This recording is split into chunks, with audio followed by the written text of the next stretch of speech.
The marketplace of Thornwick unfolded beneath a canopy of coloured awnings and hanging lanterns, alive with the noise of merchants calling out prices and children darting between wooden carts piled high with winter vegetables. It was the kind of place where everyone knew everyone, where faces repeated themselves week after week, and where anyone unfamiliar stood out like a single raven among sparrows. Sarah moved through the crowd with her daughter's small hand clasped firmly in her own, her dark lace jacket drawing sidelong glances from the townspeople who paused their haggling to watch her pass. She had grown accustomed to these stares over the years, the way mothers pulled their children closer, the way shopkeepers hesitated before accepting her coin. Her Gothic appearance, the silver rings on her fingers, and the black ribbons woven through her dark hair marked her as someone who existed outside their comfortable understanding of the world. But Sarah had stopped caring about their opinions long ago.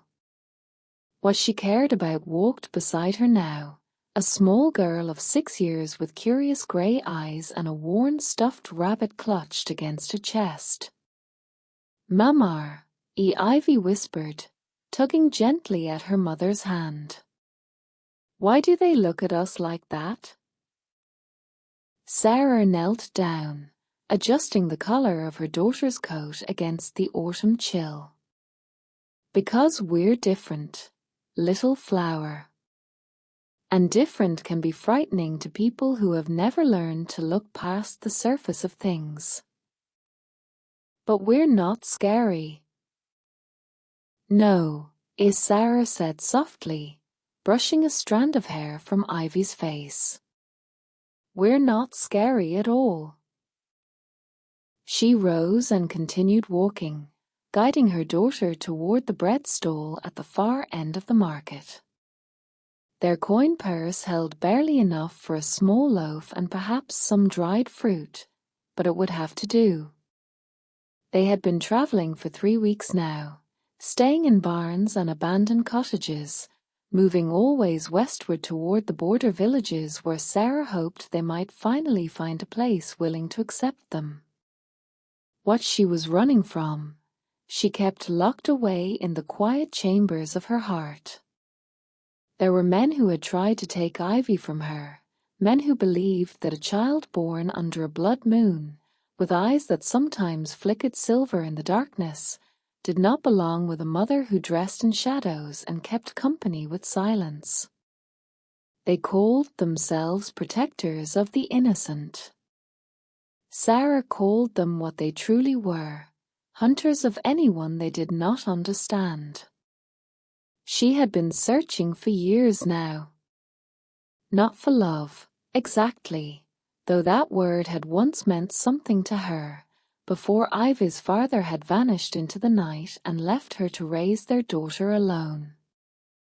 What Sarah searched for was simpler and more precious than romance.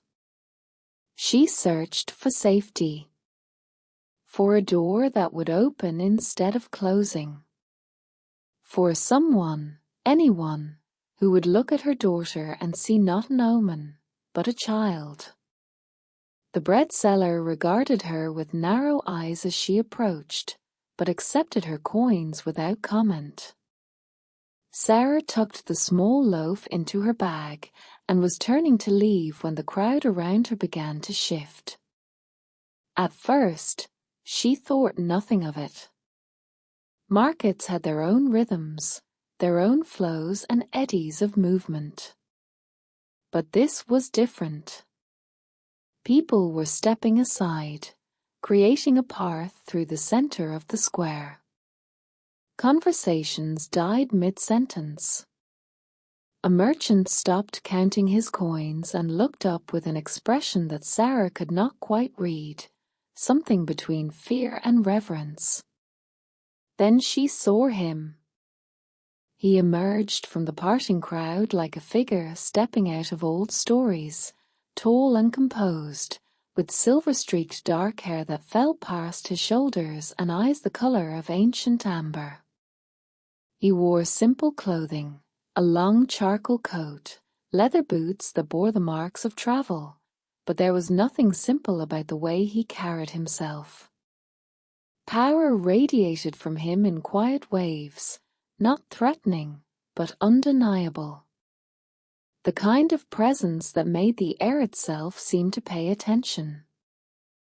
Behind him walked three figures in similar dress, their movements precise and watchful. Guards, Sarah realized. Elite ones, by the way they positioned themselves to see every angle of the marketplace at once. She knew who he was before anyone spoke his name. Everyone in the Western Territories knew the stories of the Vampire King, the ancient ruler of the Mountain Kingdom who had kept peace along the borders for 300 years. Some said he was cruel. Others said he was just. Most agreed that he was something beyond ordinary understanding, a being who had watched empires rise and fall, who had buried more loved ones than any mortal heart could bear, and who now ruled his people with the quiet authority of someone who had long ago stopped needing to prove his strength. Sarah's first instinct was to gather Ivy and disappear into the crowd. Whatever business the Vampire King had in this market, it had nothing to do with her. But his amber eyes found hers across the square, and something in his gaze made her feet refuse to move. He walked toward her with measured steps, and the crowd held its collective breath. Sarah felt Ivy press closer against her leg, small fingers tightening around the fabric of her coat. Every protective instinct in her body screamed at her to run, to shield her daughter from whatever was coming. But she did not run. Something in the way he looked at her, not with hunger, not with menace, but with a strange and gentle recognition, kept her rooted to the worn cobblestones. When he reached her, he did something that made the entire marketplace gasp. He knelt. The Vampire King of the Mountain Territories knelt in the dirt of a common market square, his amber eyes level with Sarah's startled gaze, and spoke in a voice that carried clearly through the stunned silence. "I have watched you from afar for many weeks now," he said. "I have seen the roads you have walked and the doors that have closed against you. I have seen the way you protect your daughter with a courage that puts knights to shame." Sarah's heart pounded against her ribs. "Who are you to watch us?" "Someone who recognizes what it means to be hunted for what you are rather than who you are." His voice held no judgment, only a bone-deep understanding. Someone who knows the exhaustion of running and the fear of never finding a place to rest. Around them, the marketplace remained frozen. Shoppers stood with their purchases forgotten in their hands. Merchants leaned across their stalls to listen. Even the children had stopped their games. "I am Aldrich," he continued, "ere and I rule a kingdom where your daughter's grey eyes would make her remarkable, not dangerous. Where your appearance would be celebrated, not feared." He paused, and something flickered across his ancient face, something that looked almost like hope. "I am here to offer you sanctuary. Protection under my crown. A home where no hunter will ever reach you, and no door will ever close." Sarah stared at him, her mind struggling to process what she was hearing. "You're proposing." "I am proposing that you let someone else carry this burden with you. Not as a husband, unless that is what you someday choose, but as a guardian. A protector." His gaze moved briefly to Ivy, and his expression softened in a way that seemed to surprise even himself. Let me give your daughter the childhood you have been fighting to give her alone. The silence stretched across the square. Sarah was aware of every eye upon her, every whisper waiting to be born the moment she responded. She was aware of her daughter's small hand in hers, trusting completely, and of the weight of every mile they had walked to reach this moment. She was aware, too, of the man kneeling before her, the immortal king who could have demanded anything and instead chose to ask. Why? She whispered. Why would you do this for strangers?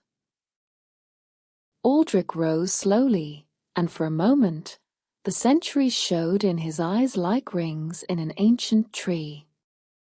Because I was not able to save my own daughter many lifetimes ago. Because I made a promise to myself that I would never again look away from a child who needed protection. He glanced at his guards, who remained utterly still, their faces unreadable. And because, in 300 years of ruling, I have learned that true strength is not found in conquest or power.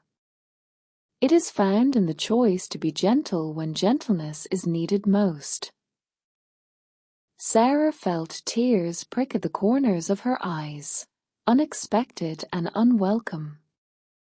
She had spent so long being strong, so long carrying everything alone, that she had forgotten what it felt like to have someone offer to help.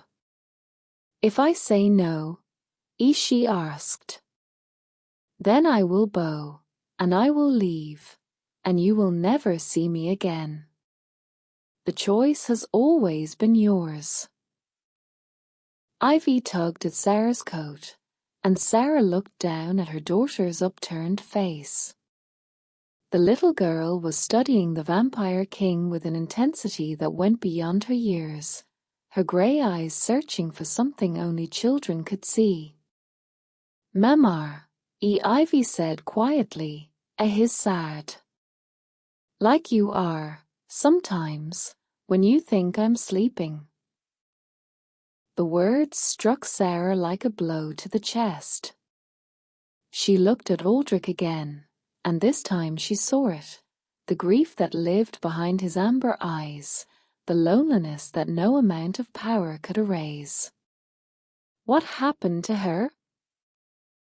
Sarah asked softly. Your daughter? The marketplace seemed to hold its breath. She was taken, Aldrich said simply. By people who believed that what she was mattered more than who she was. I searched for 100 years, but I was too late. He did not look away from Sarah's gaze. I will not be too late again. In that moment, something shifted in Sarah's heart. She understood, with perfect clarity, that this was not about romance or courtship or any of the things the whispering crowd might imagine. This was about two broken people recognizing each other across a chasm of loss. This was about a father who had failed once and refused to fail again. This was about a mother who had been running for so long that she had forgotten how to stop. One condition, she said. Aldrich tilted his head. Name it. You will never make a decision about my daughter's future without consulting me first. She is mine to protect, and that will not change, no matter whose kingdom we live in. The faintest trace of a smile crossed the vampire king's face, the first smile, perhaps, that had touched his features in a very long time. I would expect nothing less. He extended his hand, not in the manner of a king claiming a subject, but in the manner of an equal offering partnership. Sarah looked at that hand for a long moment, feeling the weight of everything that hung in the balance. Then she reached out and took it. The journey to Aldrich's kingdom took for days, and during that time, Sarah watched and waited for the moment when his kindness would reveal itself as a mask. She watched for the subtle cruelties that powerful men often hid behind gentle words, for the signs that she had made a terrible mistake. But the cruelties never came. Instead, she watched the vampire king adjust his pace so that Ivy's small legs could keep up without exhaustion. She watched him order his guards to carry extra supplies so that their provisions never ran short. She watched him answer her daughter's endless questions with patience that seemed to stretch beyond the limits of ordinary tolerance. "Why don't you burn in the sunlight?" Ivy asked on the second day, peering up at him with unabashed curiosity. "A myth," Aldrich replied without condescension. "Invented by humans who needed simple ways to make sense of complicated things. The truth is far more boring. I find bright light uncomfortable, but hardly deadly." "Do you drink blood?" "Ivy," Sarah said sharply, but Aldrich raised a hand. "It is a fair question." He considered how to answer. "I must, yes. But I have never taken from anyone unwilling, and I have not taken from a human in over 2 centuries. There are other ways." "Like what?" "Like asking politely," Aldrich said, and the dry humor in his voice made even Sarah smile despite herself. By the 3rd day, Ivy had begun walking beside him instead of hiding behind her mother, her small hand occasionally reaching up to grasp his fingers when the path grew steep. Aldrich accepted this with a quietness that spoke louder than any words could have. On the 4th day, they crested a mountain pass and looked down upon the kingdom of Faranther. Sarah had expected something dark and foreboding, a castle of black stone surrounded by dead forests, perhaps, or a city shrouded in eternal shadow. What she saw instead made her breath catch in her throat. The valley below was alive with color. Amber and gold leaves covered the forests that climbed the mountainsides. A river wound through the heart of the kingdom like a ribbon of silver, and along its banks she could see villages with warm lights glowing in their windows. The castle itself rose from a natural plateau at the valley center, its stone the soft gray of morning mist, its towers reaching toward a sky painted with the rose and lavender of sunset. "It's beautiful," Ivy whispered. "It is home," Aldrich said simply. "And now, it is yours as well." The weeks that followed were a careful dance of adjustment. Sarah was given quarters in the castle's eastern wing, rooms filled with soft light and furnished with the kind of comfort she had only ever imagined. Ivy was enrolled in the castle school for children, where she discovered with delight that her gray eyes and moonlight-touched nature made her interesting rather than frightening to her classmates. And Aldrich, true to his word, consulted Sarah on every matter concerning her daughter. The tutors suggest that Ivy shows aptitude for herbalism, he mentioned one evening, as they walked through the castle gardens while Ivy chased fireflies across the lawn. "There is a healer in the western village who has offered to take her as an apprentice, when she is old enough." "And if I disagree?" "Then we will find another path for her. One that honors her interests and your wishes both." Sarah studied him in the fading light. Over the weeks, she had learned to read the subtle expressions that crossed his ancient face, the slight softening around his eyes when he watched Ivy laugh, the tension that appeared in his jaw when old memories surfaced unbidden. "You truly meant it," she said quietly. "Everything you said in that marketplace. I have lived too long for false promises." He paused, watching Ivy spin with her arms outstretched, her laughter carrying across the evening air. "She reminds me of someone I loved very much. Not in appearance, but in spirit. In the way she looks at the world with wonder instead of fear."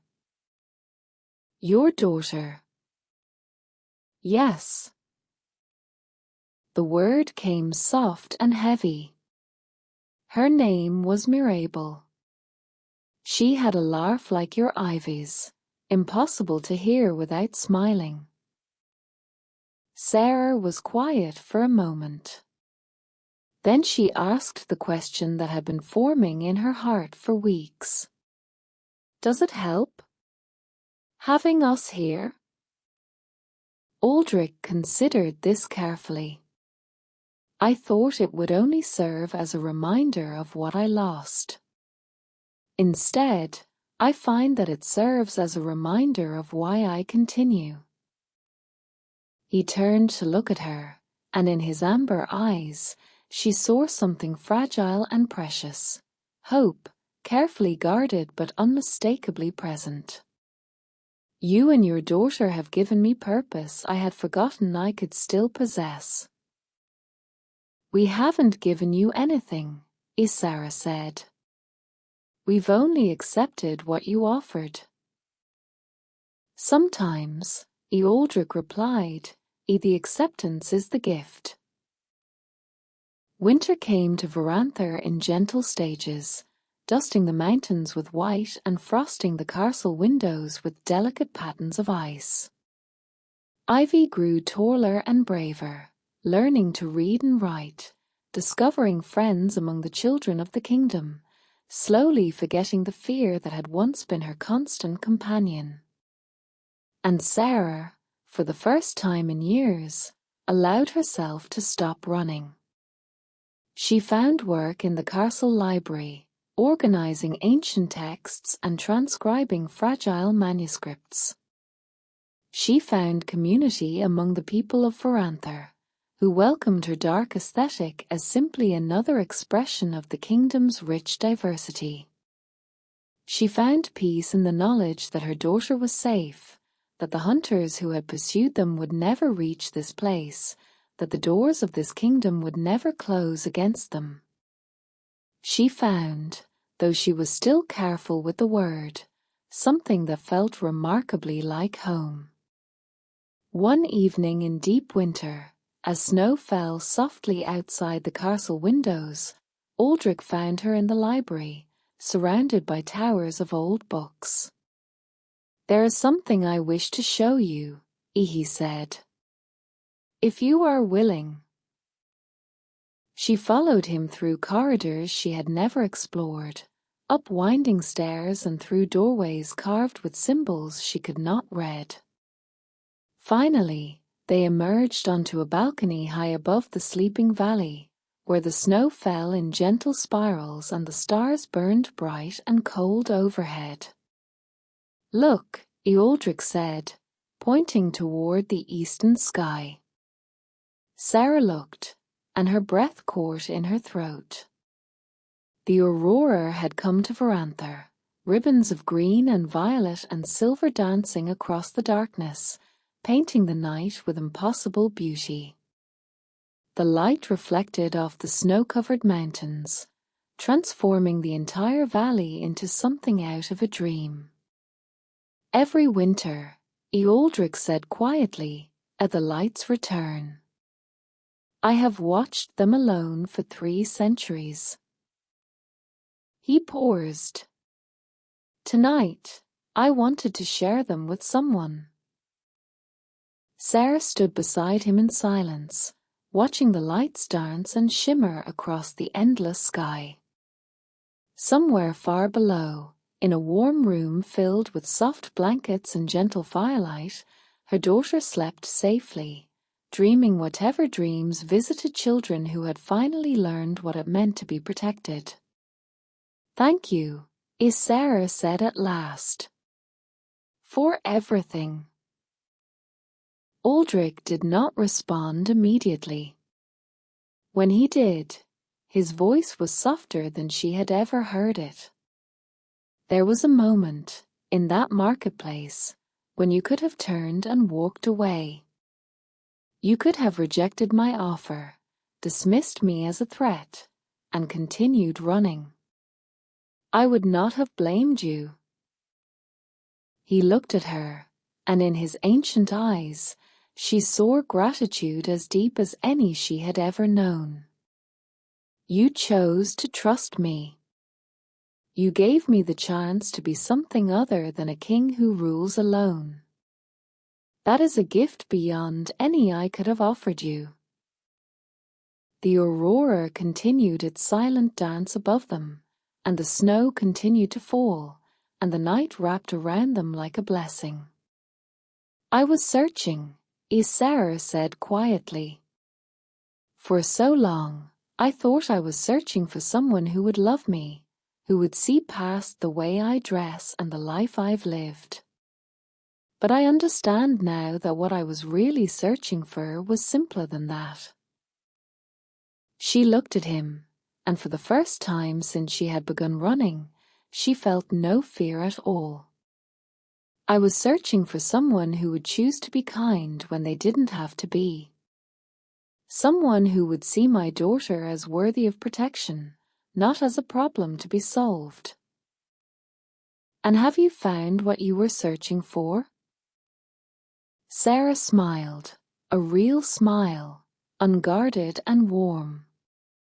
Yes. I believe I have.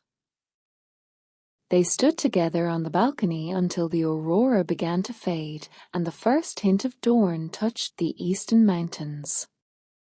Then they descended back into the warmth of the castle, back to the life that was slowly, carefully, beautifully becoming home. In the years that followed, Ivy grew into a remarkable young woman, a healer with gentle hands and her mother's fierce heart. Sarah became one of the most respected scholars in Veranther, her knowledge of ancient texts sought by students from across the kingdom. And Aldrich, the vampire king who had once ruled in lonely silence, learned what it meant to have a family again. Not through romance, though friendship deepened between them into something rich and sustaining. Not through any grand gesture or dramatic proclamation, but through the simple, daily acts of care that transform strangers into kin, the meals shared, the stories told, the quiet moments of comfort offered and received. He had knelt in a marketplace and offered protection to a stranger, asking nothing in return except the chance to be useful. She had taken his hand and allowed herself to trust again, when every instinct told her to run. And in that exchange, that simple, profound exchange of vulnerability and grace, they had found what they were both searching for all along. Not just love, but something perhaps more rare and precious. They had found belonging.